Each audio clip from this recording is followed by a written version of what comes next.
Olen Tanel Tang, töötan Euroopa Komisjonis Ukraina osakonnas tiimijuhina. Mind tõi Brüsselisse huvitav töövõimalus töötada kindlasti rahvusvahelises keskkonnas. Ma arvan, et see on tegelikult hetkel kõige huvitavam ja ma arvan tegelikult ka Eestile kõige kasulikum. On üks eestlane, kes tegeleb Ukrainaga Euroopa Komisjonis suhteliselt mõjukal kohal. See siin on minu kabinet.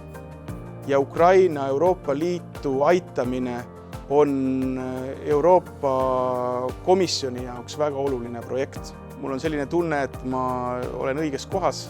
See on mulle väga oluline asi, see motiveerib mind hommikul üles tõusma, pikki päevi tegema. Minu oma tiim näiteks on rahvusvaheline, et meil on praegu 7 inimest erinevatest Euroopa Liidu riikidest. See mitmekülgsus inimeste taust teeb selle töö väga huvitavaks.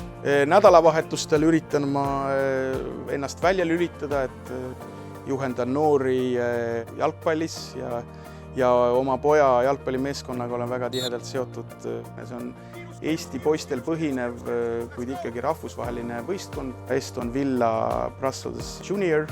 See on üks võimalus ka mul integreeruda nagu kohalikku elusse panemini sisse. Selline see Brüssel on minu jaoks.